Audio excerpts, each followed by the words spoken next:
an additional panelist, Mike Clark from Bus Corp. Mike does a lot of things, and we were talking about, what do we call Mike? Mike's really an independent consultant, but I'll give Mike a couple of minutes just to, explain who he is and what he does. So go ahead, Mike. Thank you. It's a privilege to be here, and I'm grateful that I've been invited to sit on this panel today. A little bit about me. I've spent 30 years in this game. 20 years, the last 20 years has been specifically in intelligent devices. So much of what's been talked about here today deals primarily with the cybersecurity levels in some of the IT/OT areas. I tend to be lower down in the device networks and some of the areas there. The last 15 years I've been working with most of the major companies worldwide to help them with some of their assessments.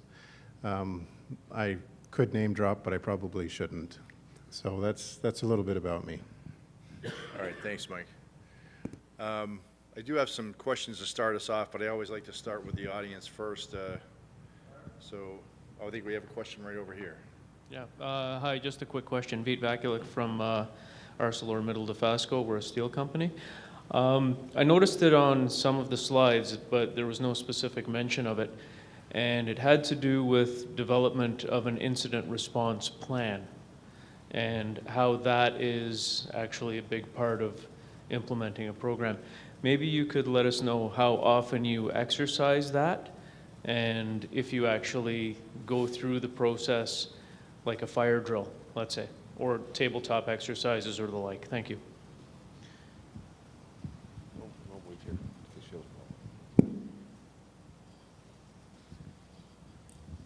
No. Okay. Okay, good. Yeah. Oh, I'm sorry, but we are just in the beginning, so we are kind of building our incident response process. So we are not at that point to practice and to do other things. Yeah, so we have a fairly mature program, but it's really been focused on the enterprise side. So it's been exercised for years and years where they had tabletops and there would be, basically just initiating the cyber incident response plan. Because we have an emergency, response plan for hurricanes and, all those natural events. But for kind of cyber events, there was a process in place on the enterprise side. Over the last 3 years, what we have done is been much more deliberate about including the manufacturing space. We kind of would have the VP of operations, but he would just kind of, report in and listen. But we have been much more deliberate. So we now are running tabletops that are focused on manufacturing, and some that are just enterprise-wide, right? But we've built the organization. We've got people with roles defined. We have a fairly complex table. And again, this is an area where, from a cyber point of view, we've learned an awful lot from our IT brethren, right? They had already figured out the kinds of things that you would need to respond to. So the type of cyber attack, right, that we would suffer in manufacturing, the way they got in and what they're trying to do is very similar, right, to what the enterprise would face. Now, the results of it may be different, right, in an operating plant than it is, in the CEO's office. But we have learned a lot from following their template and then just engaging, making sure that we have the right folks. And we have had, regional leaders and VPs of, whole regions for Dow on the call, saying what they would do if this was happening, which has been very instructive. I can tell you, I'll share one story. One of the tabletops, one of the first ones we did, the IT guys and myself and my team, we had worked out what the scenario was and talked about kind of this is happening and typical tabletop, right? You describe what's happening and then you ask, what would you do? And one of our senior site leaders said, I'd shut the plant down. And it was very early we figured that would come much later, right? And the IT guys were just aghast. They were like, you can't shut the plant. We haven't even got to the good stuff yet, right? But it was really interesting because what it showed is the risk aversion, all right, and the level of risk acceptance that a site leader that runs, million-pound crackers, right, with great big furnaces, how much he's willing to accept if he's not sure his systems are running under his control. Very illuminating. And so we've gotten much better at running those to try to make sure we're exercising kind of it's not just a 0-1, right? We're running or we're not running. There's a bunch of gradations in between. But it's a great question. And if you haven't done that exercise, if you're an IT person, you should share what you're doing on the enterprise side, because you probably have something like that with your OT folks. Make them listen, right? Make them sit down and listen and be a part of that, because it's a real good exercise. Great answer, thanks. Oh, one more Yeah, question. my name is Jay Reinhardt. I'm with Bechtel, a construction company. We build industrial facilities, and we'd like to turn them over to the customer cybersecurity ready. My question is for Renata, really. I'm very interested in that cybersecurity KPI, not only for the reasons that you guys cited as good reasons for a KPI like that, but also as a tool for motivating organizations like plant management to cooperate more fully and take cybersecurity more seriously when they see they don't rank very high compared to their peers, right? So my question really is about the mechanics of how you generate a defensible, quantifiable number for, I presume, each of the different 27002 categories that takes what can be a very complex category, like backups, and how do you convert that into a number that you can defend to management? Because this is a 3.4 over here, but over here they're only a 2.1. Okay. It's really complex. For example, for each item, we have a lot of requirements, and it's not only the technology. At first, we have like a standard structure that we must implement, and also we have the process written that is applicable to that technology. So for each item, I have a requirement, and it's very complex. It's that we are so into all our stuff and our structure that we already know, and we do it because we are not so big. So we do it for 40 industrial sites, so we still can do it. But it's like this, network segmentation. We have a model, and we just compare what we get as the model and what is actually in the plant. So some of the items are just technology, some are technology and process, and some of them are really people. Because, for example, we have one item that are policies and the standards, and it's not only writing the policies, but we have to implement the process, and we have to train people. So we average this, and sometimes it's not it's not just a number that you can calculate. We must be sensitive to average and give a concept. Okay? Hi, Jim Montague, Control Magazine. Whether your cybersecurity program is mature or you're just getting it started or whatever, what advice would you have for folks who are just starting out? What steps should they take or tools should they use, to get a cybersecurity program going? Oh, you're stealing all my great questions I had written down here. Yes, as I'm just starting, I'm working with this program in about 2 years. So when I started, I went to the standards, and I really looked at what was the protections I need, and I see how much money I had, and I make annual plans. So at the beginning of the year, I present my plan, and I know everything I'm going to implement.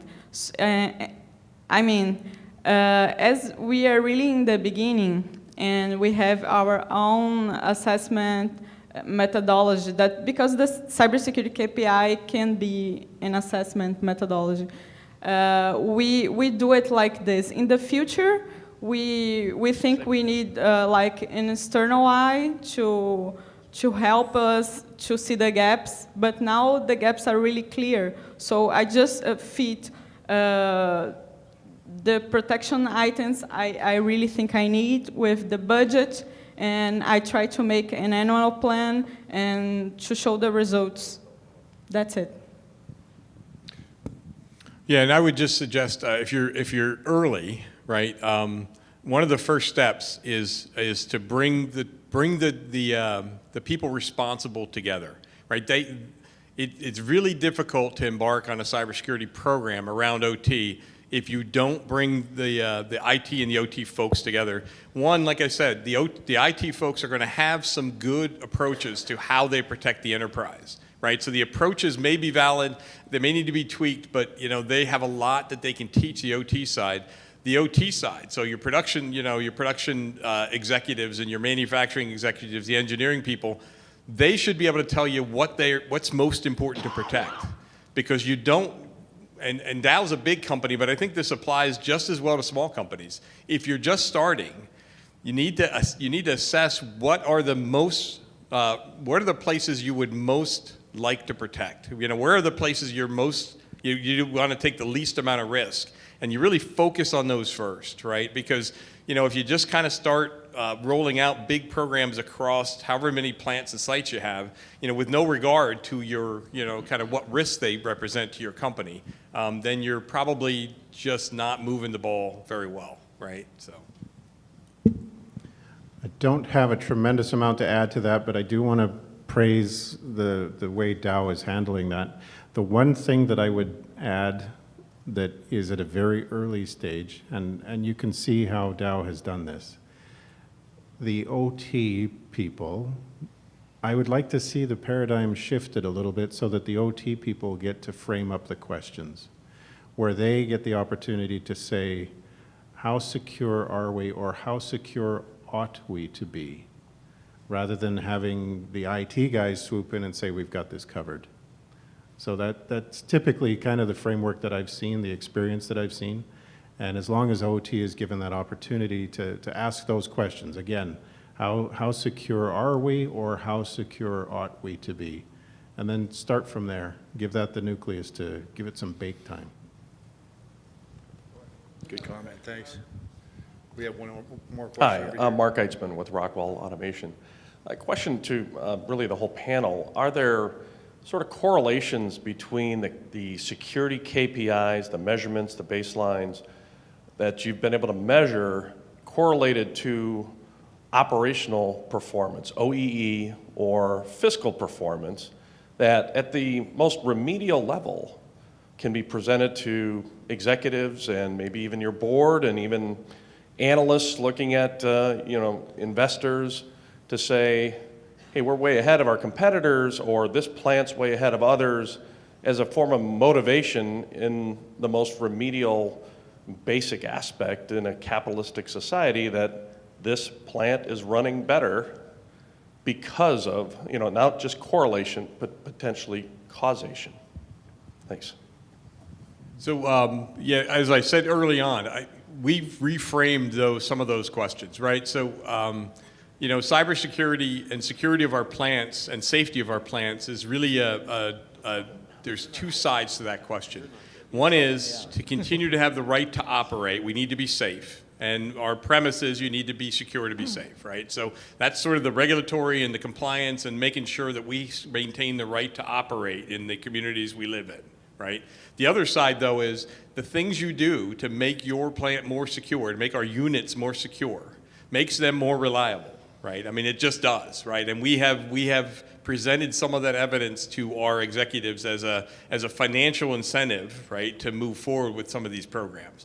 Not everything we do in cybersecurity does that, but certain things that we do and certain of the policies and procedures and even some of the technologies allow us to move forward in our quest to be more productive. And we're finding, especially today, as we try to morph our program from 400 plants with all sorts of segmentation to some more central guidance and governance, right, and some of the organizational aspects.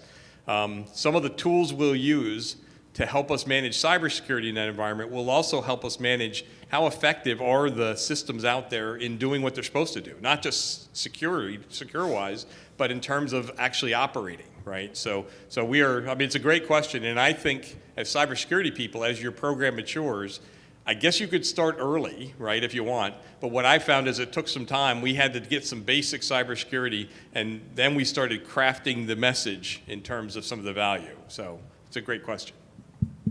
Yeah, very good question. Yes, very good question. It's our next step.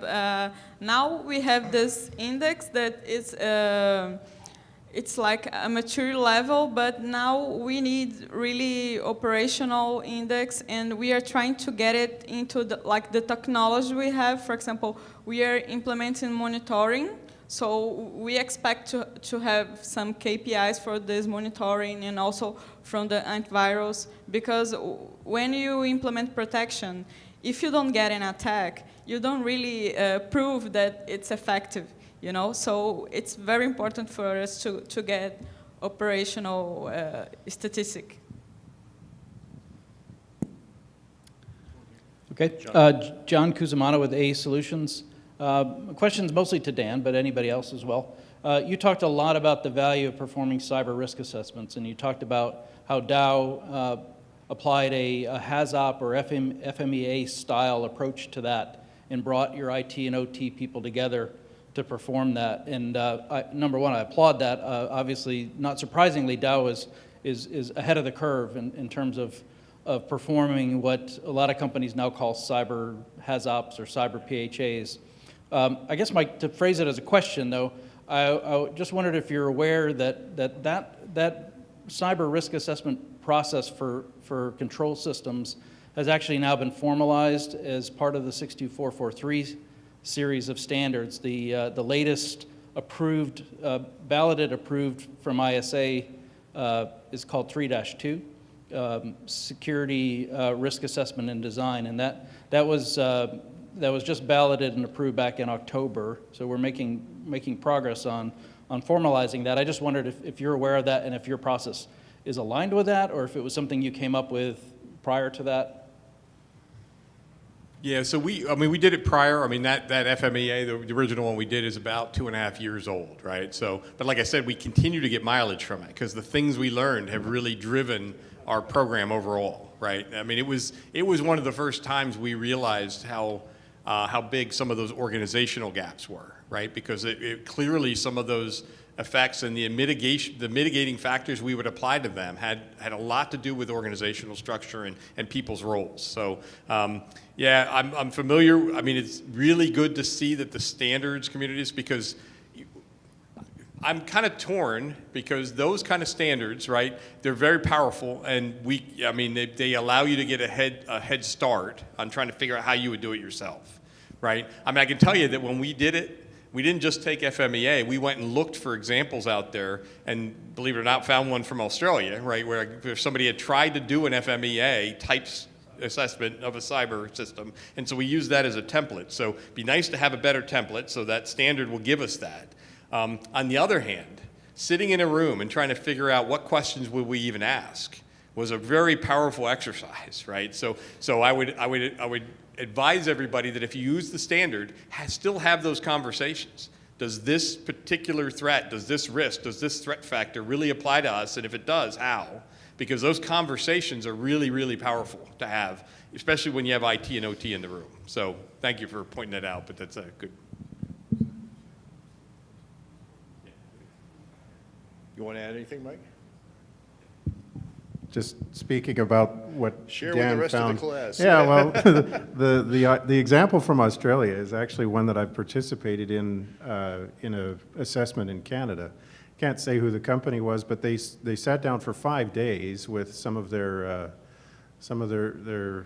OT and IT folks, mostly OT folks. But the premise behind it was to do a control systems HAZOP.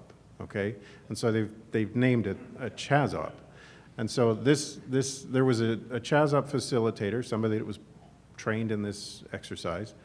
I didn't get to say anything for 3 days. I was sitting there absolutely marveling at all the great stuff that was being said, completely irrelevant to my craft. But then by the end of day 3, okay, now it came around to me, and then I got to say my little piece.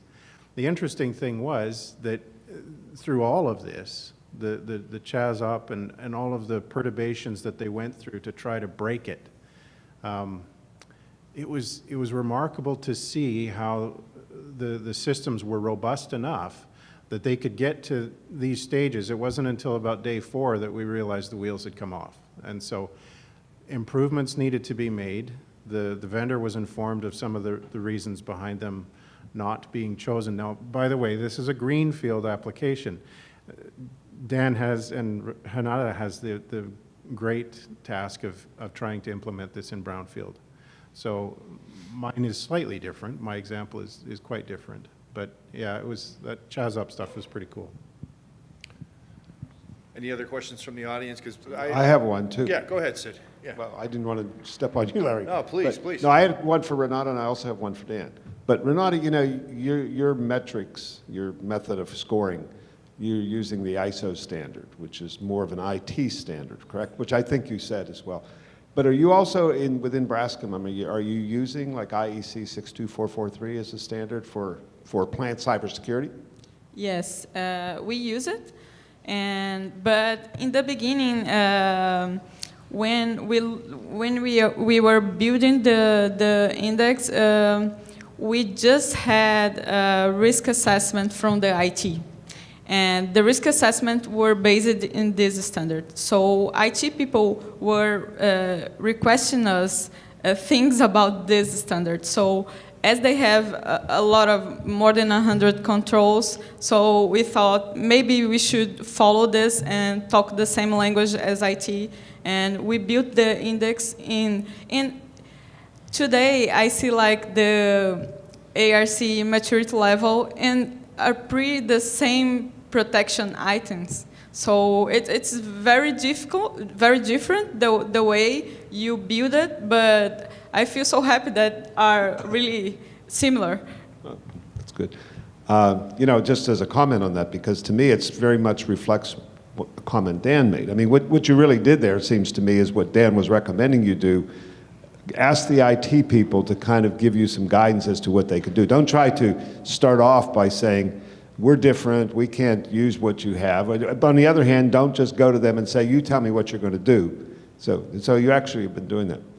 On the other side now, the question for Dan was, I really liked the comment you made, and I think it was very significant. Well, it was significant because it's something we say, but in a different way. No, I thought it was very interesting. You know, in our model, the one Renata just mentioned, you know, one of the big thing we talk about all the time is the reason we have those resources across the top and the steps with the technologies. The whole point we make is don't get ahead of your headlights. Don't go buying technology you're not ready to maintain and sustain. And so you have to keep those two things aligned. That's the terminology we use. And when we say that, it's not just people, it's people and processes. And that's what we call cybersecurity maturity. But the thing that I really liked, I just wanted to comment on, was you made a very good point there, because I'm a big proponent too, as you know, about IT, OT integration and all that, of course. Who isn't today? Well, maybe there are some who aren't, so I'm certainly a proponent of that. But that was a very interesting insight in the sense that you're saying, yeah, you can adopt the technologies, which you probably have already, but you also have to keep that in line with your people and processes, keeping those, you know, and don't go adopting IT technology if you haven't gotten the people ready to maintain it. Am I reflecting that the right way? Yeah, and I would say that it was easier for us early to do technology, right? So we did technology. We segmented the networks, put firewalls, but what we found was that was reaching, you know, it's sort of an asymptote, right? I mean, you're reducing risk, but suddenly you're starting to plateau and you're realizing some of the things that are happening in the world right now, our technology isn't really going to stop. And so if you assume it's going to get through the technology, what's left? Well, people and process, right? And we realized that while we had done some things there, we hadn't done enough. You know, so that was the wake-up moment for us about a year and a half ago, right after the FMEA, when we started looking at our program, we did an external benchmark, we realized those were the areas that we really needed to beef up. Now, we're still moving forward in technology, and if you're a technology provider, get better technology. We need more stuff that we can use to look at our manufacturing networks and systems, but you know, we have a big effort right now on the other two. And don't be surprised, you'll see that in the future ARC report. It's a great ARC idea. Any other audience questions? I had one more question too, because Renata, you mentioned logical access management at levels 1 and 2, right? And I'm assuming that's at least partly the device level, right?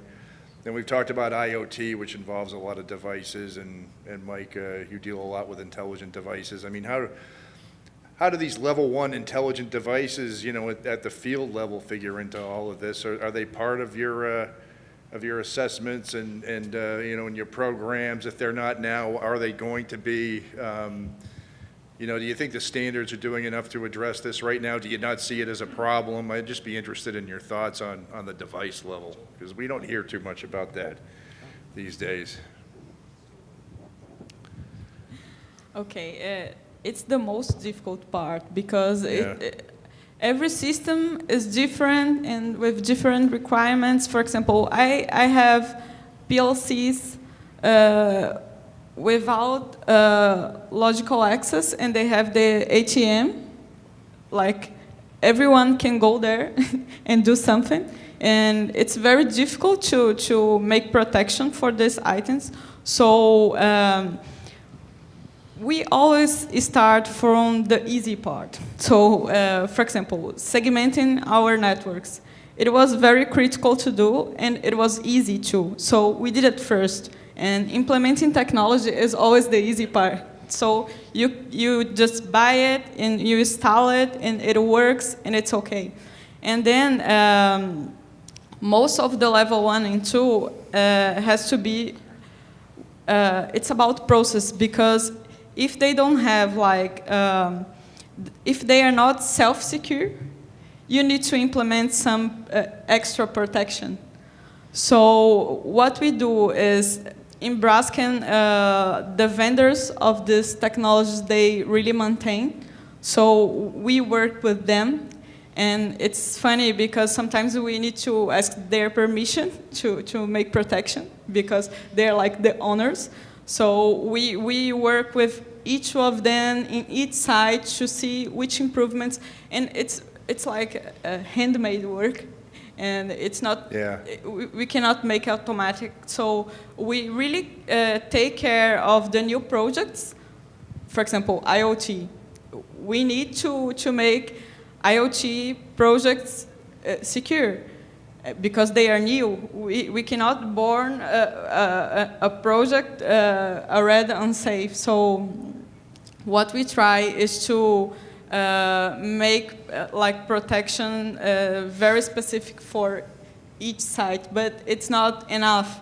And I understand that there is some part that I'm not going to make it. So, for example, we have this index, and it's from 0 to 100. So I understand that I'm not going to be 100, never, because people are not going to give me all the money I need, and it's not feasible at all. So what we do is, there is some kind of risk that we just accept. It's important just to know that you have, because sometimes you even don't know. So you know, and you look at this, you monitor, but it's not possible to make it differently.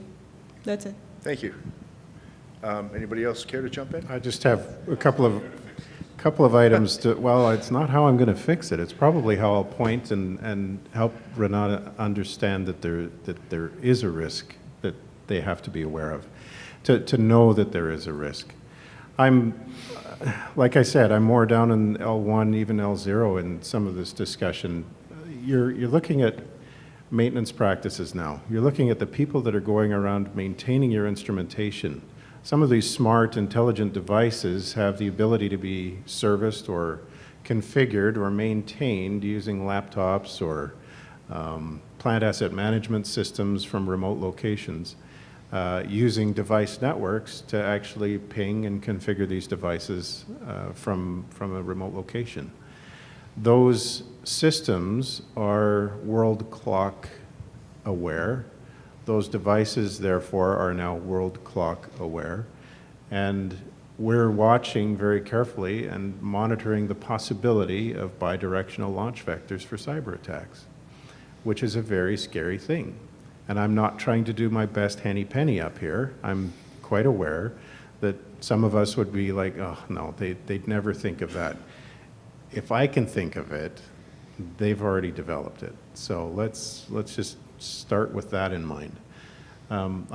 I'm pleased to see that some people are actually listening to these arguments. Some of the OPAF stuff that's going on later this week. There's some discussion there about, you know, L0, L1. A lot of the flattening of what they're trying to do there is really pleasing to me. If you look at their concept models, they're flattening L1 through L3 and making that part of the DCN in their conceptual documentation. And so that would remove a lot of that risk down the road. We're not there yet. We're living today. These are situations that we have to deal with today. Thanks, Mike. Jim, yes. Sorry, just one other one. I just wonder if there's any specific network traffic evaluation tools that you're using or could recommend.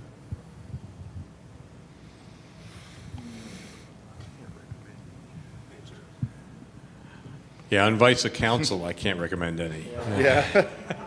Maybe offline you can have There's a a discussion bunch, about that. you know, and we have tried and are using most of them. I can tell you, in the manufacturing space, right, well, the holy grail for us is to get the ability to characterize our normal, right, controlled traffic and detect when something anomalous is happening. And, you know, I know we've got all sorts of vendors sitting in that solution room that say they can do that today. In our estimation, the maturity of the industry is not, it's not there yet. We don't feel comfortable with any of those tools. Some of them have a use, some of them can indicate some things, but you know, that network traffic monitoring, you know, right now, or at least understanding what an anomaly really looks like in a manufacturing control network is an interesting problem and one we're going to have to solve.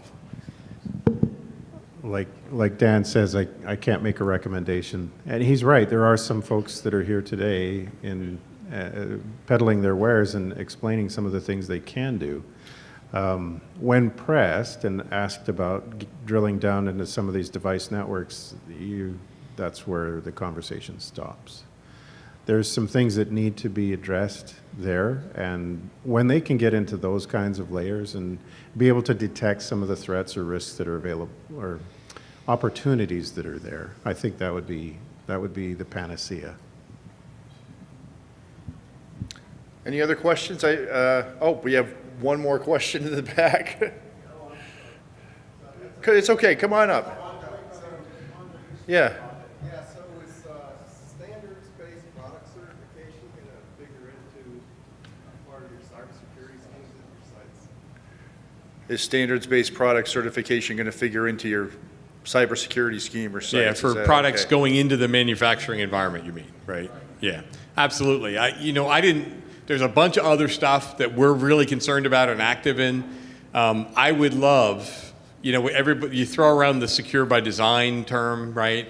I like, it was, somebody said earlier, secure by default, not just by design, but when you turn it on, when you plug it in, not only is it designed for security, but all that stuff's turned on, right? So you have to decide to start turning it off if you choose to, but at least at the beginning, right? You're making a conscious choice to start turning stuff off.